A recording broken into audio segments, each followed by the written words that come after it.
பிசாசினுடைய தந்திரங்கள் அநேகம். அதில் இன்று ஒரு காரியத்தை நாம் பார்க்க போகிறோம். இதை நீங்கள் அறிந்து கொள்ள வேண்டும் என்பது மிக முக்கியம். எப்போ ஒரு மனுஷன் தேவனோடு கூட இருந்தாலும் கூட அசுத்த எண்ணங்களுக்கும் பாவ எண்ணங்களுக்கும் இடம் கொடுக்குறானோ, அப்போது அவன் தன்னார் போல தேவ சித்தத்தை விட்டு அவருடைய பிரசன்ஸை விட்டு வெளியில் போயிடுவான். அவன் ஒரு நாளும் அவரால் காக்கப்பட முடியாது. யூதாசும் அந்த வேலையை தான் பண்ணான். இயேசு மகாராஜாவோடு கூட இருந்தாலும் கூட அவனுடைய எண்ணமெல்லாம் அற்ப வெள்ளிக்காசின் மீது இருந்தது. பாவக்காரியமாய் அவரை காட்டி கொடுப்பதிலே இருந்தது. ஏன்னா அவரோடு கூட இருப்பது எவ்வளோ ஒரு நம்பிக்கைக்குரிய காரியம். அப்படி இருந்தும் அவரை அவன் காட்டி கொடுத்தான். அது மிகப்பெரிய பாவம், நம்பிக்கை துரோகம்.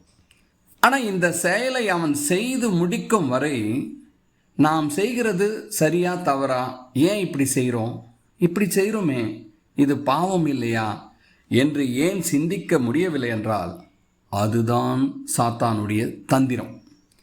எப்போ ஒரு மனுஷனிடத்தில் சாத்தான் வருகிறானோ, அவனை பற்றி கொள்கிறானோ, அப்போவே அந்த மனுஷன் உணர்வடையதிலிருந்து விலகி விடுவோம். அவனால் உணர்வடைய முடியாது.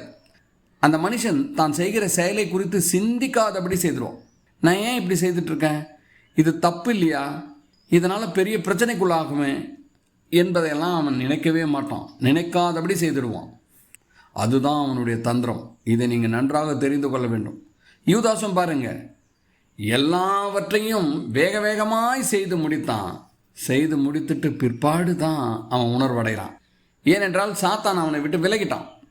விலகின உடனே தான் தெரியுது, ஐயோ நாம் என்ன இப்படிப்பட்ட ஒரு காரியத்தை செய்து வைத்திருக்கிறோம் என்று. அப்போ தான் அவன் உணர்வே அடைகிறான். அதற்கு பிற்பாடு அவன் வருந்துகிறான், ஓடுகிறான், வெள்ளிக்காசுகளை அவர்களிடத்தில் கொடுக்கிறான். ஆனால் ஒரு பிரயோஜனமும் இல்லை. ஏனென்றால் அவன் என்ன செய்ய வேண்டுமோ அதை சாத்தான் சரியாக செய்து முடிக்கும்படி செய்து விட்டான். ஆகவே எனக்கு அன்பான தேவ பிள்ளைகளே, ரொம்ப எச்சரிக்கையாக நீங்கள் இருக்க வேண்டியது எப்போதென்றால், தீய எண்ணங்கள் உங்களுக்குள்ள வரும்போதே நீங்கள் எச்சரிக்கையாக இருக்கணும். இப்படியெல்லாம் நான் சிந்திக்கவே மாட்டேனே, இது போன்ற எண்ணம்லாம் எனக்கு தோணவே தோணாது, ஏன் எனக்கு இப்படியெல்லாம் எண்ணங்கள் தோணுது, அசுத்தமாக இருக்கு, இது தகாததாக இருக்கு, தவறாக இருக்கு என்று நீங்கள் தொடக்கத்திலே சிந்திக்க வேண்டும். ஏனென்றால் அவன் உங்களை பற்றி கொண்டால், அவன் பிடியில் நீங்கள் சிக்கிட்டீங்கன்னா உங்களை சிந்திக்கவும் விட மாட்டான், உணர்வடையும்படியும் செய்ய மாட்டான்.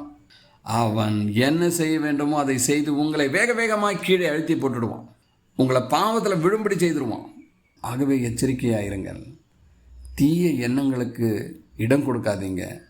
அது போன்ற சமயங்களில் ஒரு தனி அறையில் ஒரு 5 நிமிடம் 10 நிமிடம் தனியாக அமர்ந்து வேதாகமத்தை உங்கள் கைகளில் வைத்துக்கொண்டு தியானிங்க. ஆண்டவரை மனதார நினைங்க. அவரை நினைக்காதபடிக்கு உங்களுக்கு ஏதேதோ எண்ண ஓட்டங்கள் வருதுன்னா அப்போவே நீங்கள் புரிஞ்சுக்கலாம், ஏதோ தவறான எண்ணங்கள், சிந்தையின் ஆவிகள் உங்களிடத்தில் வந்து தங்கியிருக்குன்னு.